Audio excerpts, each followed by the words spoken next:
안녕하십니까. 아동 상담의 세 번째 파트인 아동 상담과 심리평가에 대한 부분을 시작하도록 하겠습니다. 우리 교재 154페이지이고요.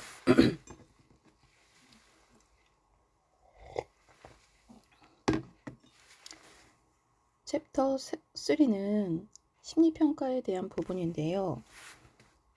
그에 대한 세부 목차를 살펴보면 아동 상담에서 심리평가의 개념과 필요성, 아동 심리평가 선택 시 고려해야 할 사항, 아동 심리평가의 유형들, 아동 심리평가의 종류, 주의력 결핍, 과잉 행동장애 진단 평가 도구, 벤더 게스탈트 검사, 시각 운동 통합 발달 검사, 다면적 인성 검사, 한국 아동 인성 평정 척도, 그림 검사, 문장 완전 검사, 한국판 아동용 투사적 성격 검사, 이렇게 12항목의 아동 상담과 심리평가의 파트입니다. 심리평가란 무엇이냐? 그에 따른 개념을 살펴보면 아동 상담 장면에서 아동의 인지적, 정서적 특성과 아동기 장애의 유형 및 심각성에 대한 이해, 또 진단하기 위해서 여러 가지 심리평가를 실시하게 됩니다.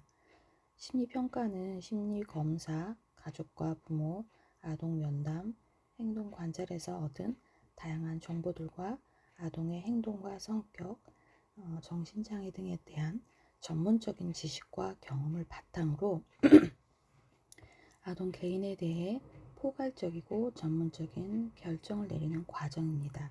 특히 아동의 심리평가에서는 성인보다 더욱 규준적인 아동 발달 과정에 대한 지식을 기초로 하여 평가하게 됩니다. 그래서 제가 아동 발달에 대한 이론적인 체계 이런 부분들을 여러분들이 시험을 통해서 조금 더 정리하는 시간을 가지면 좋겠다라고 한 이유가 이 아동 상담을 적용할 때 그 발달에 대한 과정에 대한 지식에 대한 기초 이런 부분들을 기본으로 하기 때문에 이론을 정립하는 재정리하는 시간을 꼭 가지시길 바랍니다. 심리평가의 필요성을 살펴보면 먼저 상담자의 전문성을 요구하는데요. 상담과 평가는 동일한 영역은 아니지만 상담자의 정확한 평가와 진단은 진단 이후 이루어질 아동 상담 과정 전체에 큰 영향을 미치게 됩니다. 상담자는 객관적이고 타당한 방법에 의해 평가를 할 수 있는 전문가로서의 자질을 길러야 합니다. 미국 상담학회의 윤리 지침에는 평가, 진단, 해석에 관한 내용이 제시되어 있고 한국 상담학회 윤리 규정에는 상담자의 심리평가에 대한 자격, 표준화 절차, 평가를 전달하는 과정에 대한 중요성을 제시하고 있습니다. 모든 상담자는 심리검사 도구와 기술을 적절하게 활용하고 정확하게 진단할 수 있는 전문적인 훈련을 받아야 한다는 것이지요. 공통의 치료적 목표를 설정하게 되는데요. 심리평가의 객관적 자료를 통해 상담자와 아동 및 부모 사이에서 아동에 관한 공통의 치료적 목표를 설정한 경우 아동과 부모는 상담에 더욱 자발적으로 참여하게 됩니다. 면담에만 의존하는 것에 비해 적절한 심리검사를 활용한 경우 상담자는 아동을 더 잘 이해할 수 있으며 아동 문제에 보다 효율적인 방법을 적용하여 상담 과정이 촉진되게 됩니다. 아동에 관한 다양한 정보를 수집해야 되는데요. 상담자는 심리검사를 통해 아동을 이해하는 데 필요한 다양한 정보를 얻을 수 있습니다. 예를 들면 아동이 일상생활 중 직접 말하기 힘들어하는 주제가 심리검사를 통해 드러나기도 하고 언어적 능력이 우수하여서 모든 상황을 알고 행동할 것으로 보이는 아동 중 대처 능력이 부족한 경우는 습득된 지식은 있으나 그 지식을 활용하는 문제 해결 능력이 부족하기 때문에 부모의 의문이 풀리기도 하는 부분이 있습니다. 아동의 강점과 약점을 확인해야 하는데요. 상담의 궁극적인 목표는 단순히 문제 행동을 제거하는 것이 아니라 아동의 발달을 적절하게 촉진하는 데 있습니다. 따라서 가족 역동, 성격의 측면, 환경적 스트레스, 대처 전략, 학습 형태 등과 같이 변화될 수 있는 요인들을 규명하고 개입 전략을 수립하기 위해 심리 검사를 활용할 수 있습니다. 상담자는 긍정적인 심리 진단을 위해 아동의 취약한 특성, 아동의 강점과 장점, 아동 환경의 역기능적 측면, 그리고 아동 환경 내의 자원 등에 포괄적으로 확인해야 합니다. 이러한 평가를 통해 아동의 약점과 강점을 파악하여서 변화 과정을 적절하게 촉진하고 취약한 영역을 어떻게 다루어야 할 것인지에 대한 부분을 제시하게 될 수 있습니다. 아동 심리평가 선택 시 우리가 고려해야 할 부분들은 어떤 것이 있는지 들려드릴게요. 아동의 모든 심리 기능을 한꺼번에 측정할 수 있는 심리 검사 도구는 없습니다. 어떤 심리 도구도 아동의 모든 영역을 측정할 수 없기 때문에 아동의 심리 평가는 개별적인 검사들을 모아서 검사 배터리로 실시하게 됩니다. 아동 문제와 관련성에 대한 부분들을 살펴보면 심리 검사를 선택하는 데 있어서 가장 중요한 것은 선택한 검사가 검사 실시의 목적에 부합하는가, 아동의 의뢰된 문제와 관련하여 검사 목적을 달성시킬 수 있는지, 검사인지의 여부를 고려하지 않고 우선적으로 검사를 선택하여 실시하는 경우 검사 목적을 충족시킬 수 있는 적절한 답과 핵심적인 정보를 제공받지 못하게 됨으로써 필요한 자료를 얻지 못하게 되어 실질적인 도움을 줄 수 없게 됩니다. 따라서 검사자는 가능한 한 많은 심리검사 내용과 특징, 장점, 활용 가치 등에 대해 정확한 정보를 갖고 있어야 됩니다.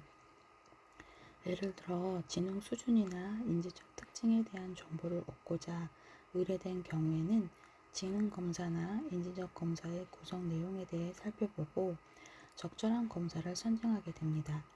뇌 손상 여부 및 뇌 손상으로 인한 심리적 기능 손상에 관한 정보를 얻고자 의뢰된 경우에는 신경 심리 검사들 가운데 가장 적절한 답을 줄 수 있는 심리 검사를 선택한다고 합니다.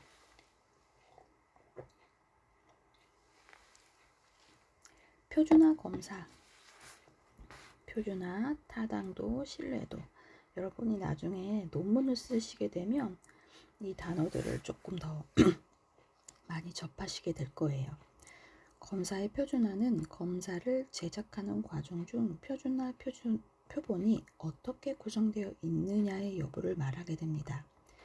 표준화된 검사 도구는 기준이 되는 집단의 연령, 성, 인종, 배경, 사회, 경제적 위치, 지적 수준 등이 자세히 설명되어 있어야 하며 그 기준에 검사받을 아동이 포함되어야 합니다. 타당도는 측정하고자 하는 영역을 얼마나 잘 측정하는가를 알아보는 타당도는 크게 내용 타당도, 동시 타당도, 구성 타당도 등으로 구분될 수 있습니다. 내용 타당도는 검사에 의해 측정된 것이 측정하고자 하는 개념을 핵심적으로 측정하고 있는가, 동시 타당도는 검사가 동일한 개념을 측정하고 있는 다른 측정치들과 상관관계를 가지는지를 알아보는 것입니다. 또한 구성 타당도는 어떤 이론과 가정에 기초하여 검사를 구성하였는지 알아보는 것입니다. 신뢰도란 검사한 특성이 오차 없이 측정되었느냐 하는 개념으로 검사 점수가 시간의 변화에 따라서 얼마나 일관성 있게 나타나는지의 정도를 의미합니다. 신뢰도에 영향을 주는 다른 요인들은 검사 자체와 관련된 것으로 검사의 길이, 지시의 명료성, 채점의 객관성, 아동의 주의 집중력, 검사 동기, 불안 등이 포함됩니다. 실용성은 검사 실시와 채점의 간편성, 시행 시간, 심리검사의 경제성 등이 검토되며 가능하면 시행과 채점이 간편하고 시행 시간도 적절하고 검사 비용도 지나치게 부담되지 않는 검사를 선정하게 됩니다. 평가자는 효율적인 심리검사 수행을 위해 무엇보다 각 사례에 적절하고 유용한 심리검사를 선정할 수 있습니다. 이를테면 연령이 어리거나 주의 집중에 어려움이 있는 아동의 경우에는 장시간 동안 검사를 수행하기 불가능하므로 반드시 심리검사 배터리를 실시할 필요가 없고 아동을 이해하고 지난한데 꼭 필요한 검사를 선별해서 실시하는 것이 바람직합니다. 아동 심리평가의 유형은 심리검사는 심리 이론과 임상 경험을 바탕으로 고안된 것인데요. 각 개인의 성격, 인지, 정서, 행동 등 다양한 특성을 객관적으로 이해할 수 있도록 해줍니다. 심리검사는 측정되는 내용과 검사 제작 방법에 따라 객관적 검사와 투사적 검사로 분류하게 됩니다. 객관적 검사란 검사 문항이 정해져 있고 표준화된 방식과 절차에 따라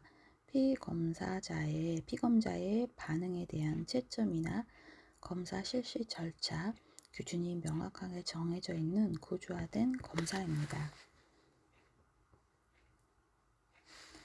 한국판 웩슬러 검사, 미네소타 다면적 인성 검사, 주의력 검사, 기초학습 기능 검사, 교육 진단 검사, 사회성 속도 검사, 한국판 표준화 연구가 이루어진 대표적인 객관적 검사라고 해요. 객관적 검사는 검사의 실시와 해석이 간편하고 신뢰도와 타당도가 높고 투사 검사에 비해 검사자 변인이나 검사 상황 변인에 따른 영향을 적게 받기 때문에 객관성이 보장되고 개인과 개인 간의 비교가 가능합니다. 반면 피검자들은 객관적 검사 문항에 자신의 현 상태를 응답하기보다는 바람직한 방향으로 반응하는 경향이 있고 자신의 의도에 따라 반응을 어느 정도 조작할 수 있고 양적인 면에 치우쳐 있어 심층적인 심리 특성을 평가하는 데 제한을 갖게 됩니다. 투사적 검사는 개인의 독특한 심리적 특성이 잘 투사될 수 있도록 모호하고 불분명한 자극을 제시하여 자유롭게 반응할 수 있도록 허용함으로써 아동의 성격이나 무의식적 욕구, 갈등을 이해하는 비구조적 검사입니다. 투사적 검사는 객관적 검사와 달리 아동이 자신의 의도에 맞추어 적절히 방어하기가 어렵고 개인의 독특한 투사적 반응이 풍부하고 아동이 평소 의식하지 않던 사고나 감정이 잘 반영되어 아동을 보다 깊이 이해하는 데 매우 유용합니다.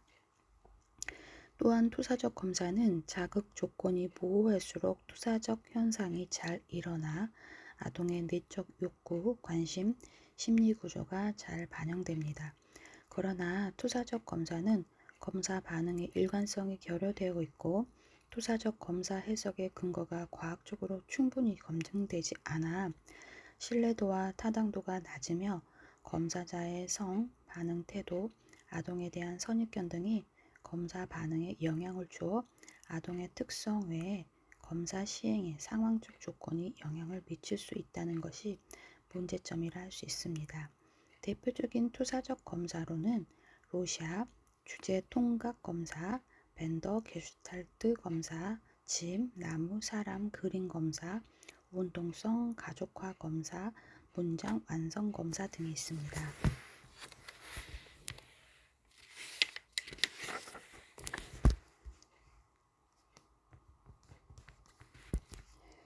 아동 심리평가의 종류에 대한 부분을 살펴보도록 하겠습니다. 아동용 지능검사는 개인의 전체적이고 잠재적인 적응 능력을 평가하는 것으로, 웩슬러는 지능을 개인이 목적에 맞게 활동하고 합리적으로 사고하며 자신을 둘러싼 환경을 효과적으로 처리해 나가는 종합적, 총체적 노력이라고 정의하였습니다. 웩슬러는 지능검사 1939년에 제작을 하였고, 이후에 여러 번의 개정 과정을 거치면서 현재는 전 세계적으로 가장 널리 사용되는 유용한 개인용 지능검사라고 합니다. 특히 웩슬러 지능검사는 인지적 측면뿐만 아니라 불안, 지구력, 정서, 사회성, 도덕 발달, 동기 영역에 대한 설명이 가능하고, 임상 장면에서 장애의 진단 및 평가에 필요한 정보를 제공해주고 있습니다. 2014년 미국에서 출시된 웩슬러 아동지능검사는 곽금주, 장승민에 의해 표준화된 검사를 또 수정하여서 우리나라에서 KU-WISC-V는 16개의 소검사로 이루어져 있으며, 가끔 방송 미디어에 서울대학교 곽금주라는 그 교수가 인터뷰로 가끔 나오는 거 여러분들이 보신 적이 있는지 모르겠어요. 그 교수님이 이제 표준화된 웩슬러 아동지능검사를 한국판으로 개정하여서 16개의 소검사를 만들었다는 거죠. 무게비교, 퍼즐, 그림 기억 소검사가 추가되었고, 소검사의 실시 및 채점 절차가 수정이 됩니다. 구조적으로 전체 척도와 기본 지표 척도, 추가 지표 척도로 구성되는 점이 사판과 개정 사판과 좀 다르다고 합니다. 검사 대상은 만 6살부터 16세 11개월의 아동 청소년이 포함됩니다. 검사 구성 및 특징을 살펴보면, 각각의 지표에 점수를 구성하는 소검사는 이렇게 우리 교재 페이지 161페이지에 전체 척도가 있고, 기본 지표 척도가 있고, 추가 지표 척도가 있습니다. 제가 지난 시간 3월 17일 날, 지금 녹화 때는 오늘은 3월 22일이거든요. 녹화를 조금 우선 빨리 해놓고 여러분이 좀 빨리 볼 수 있게 하려고 처음에 녹화를 3월에 마무리를 해야 되겠다 하고 저장을 하고 있는데, 학교에서 그 날짜 기간 세팅이 수정을 하게 되면 빨간 인덱스가 뜨면서 저장 자체가 잘 안 돼서, 지금 학교가 세팅해 놓은 대로 지금 틀에 맞춰서 저장이 안 되는 부분을 제외하고는 입력을 하고 있는데, 다 해놓고 날짜가 조정이 가능하는지, 그래서 여러분이 실습하기 전에 이 스트리밍을 좀 끝내놓고 갈 수 있게 지금 해보려고 작업은 지금 하고 있거든요. 그래서 오늘 녹화 작업은 22일이고 17일날 수업 시간에 제가 척도라는 이야기를 한 적이 있어요. 척도. 제 키가 이 볼펜에 몇 개가 될 것 같습니까? 라고 질문을 한 적이 있는데 기억나시나요? 측정하는 자, 지표, 척도 같은 뜻입니다. 그래서 그 기본 지표에 대한 측정, 전체 측정, 추가 지표에 대한 측정. 그래서 양적 추론, 청각 작업, 비언어, 또 일반적인 능력, 인지 효율, 언어 이해, 시공간, 유동 추론, 작업 기억, 처리 속도, 기호쓰기, 도형 찾기, 이런 부분들이 KWISC 4에 5, 제 책에서는 5라고 했는데 여기는 4로 되어 있네요. 지표와 소검사에 대한 부분입니다. 전체 척도에 대한 부분이 16개 소검사를 포함하여서 10개의 기본 소검사와 6개의 추가 소검사로 구성합니다. 전체 척도는 아동의 전반적인 지적 능력을 반영하는 전체 IQ를 제공하게 되고요. 전체 IQ. 전체 척도는 아동의 전반적인 지적 능력을 반영하는 전체. 여러분의 IQ는 얼마입니까? 아동의 전반적인 행동뿐만 아니라 이후 학업 성취를 예측하는 데에도 활용할 수 있고 또래 집단과 비교하여 어떤 수준인지 평가할 수 있다고 해요. 기본 지표 척도는 5개의 기본 지표로 구성되고 각 지표는 2개의 기본 소검사를 포함합니다.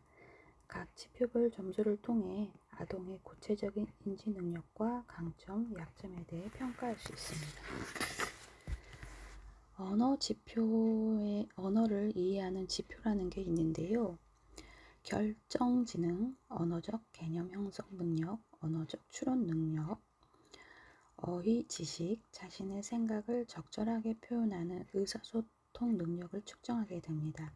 이는 지시사항을 이해하는 능력, 언어 지식, 사회, 과학, 문화 전반에 대한 지식을 포함하게 됩니다. 시공간 지표는 시각 정보를 분석하고 시공간 관계를 이해하는 시공간 추론 능력, 정신적 회전 능력, 시각 작업 기억을 측정하게 됩니다. 이 지표는 비언어적 추론 능력, 시공간 추론 능력, 시각 운동 처리 속도, 시각 운동 협응 능력, 정신적 회전 능력, 시각 작업 기억, 부분 전체 관계에 대한 이해 등을 측정하게 됩니다. 유동 추론 지표는 사전 지식이나 문화적 기대, 결정 지능으로 풀 수 없는 새로운 문제를 해결할 수 있는 능력을 측정하게 되는데요. 여러 가지 정보와 인지 능력을 활용하여 새로운 문제를 해결하는 능력을 측정하게 됩니다. 귀납 추론 능력, 양적 추론 능력, 추상적 사고 능력 등을 반영하게 되죠. 작업 기억 지표는 주의 집중하여서 짧은 시간 동안 의식적으로 시청각 정보를 입력하고 유지 조작하여 결과를 재생산할 수 있는 능력을 측정합니다. 주의 집중력, 단기 기억, 작업 기억, 시연 능력, 통제 및 조절 능력, 암기력 등 순서와 능력 등의 연관이 있습니다. 처리 속도 지표는 의사결정을 위해서 시각 정보를 빠르고 정확하게 처리하는 능력을 측정합니다.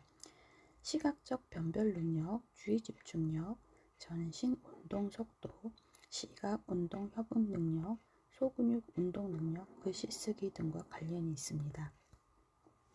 추가 지표 척도는 5가지 추가 지표를 포함하고 있고 각 지표는 기본 소검사와 추가 소검사의 조합을 구성하게 됩니다. 추가 지표를 통해서 기본 지표 척도에 측정하는 능력 외에 아동의 특정한 인지 능력에 대해 추가적으로 평가할 수 있습니다. 양적 추론이란 암산 능력, 양적 추론 능력, 양적 관계를 이해하고 적용하는 능력, 언어적 문제 해결 능력, 수리 계산 능력, 추상적 추론 능력, 작업 기억 측정을 하게 됩니다.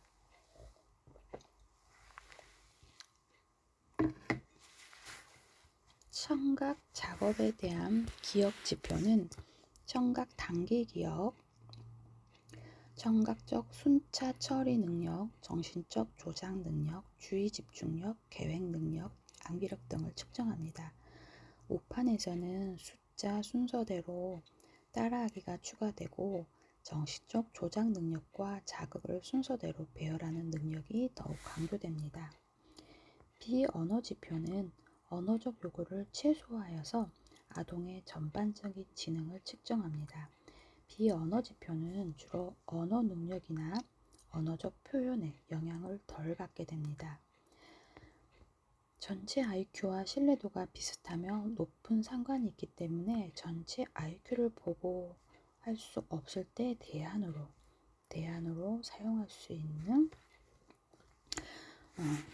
지표라고 해요. 일반 능력 지표는 작업 기억과 처리 속도 요구를 최소화하여 아동의 전반적인 지능을 측정합니다. 인지 효율 지표는 학습 문제 해결, 고차원적인 추론 과정에서 이루어지는 정보 처리의 효율성을 측정하게 됩니다.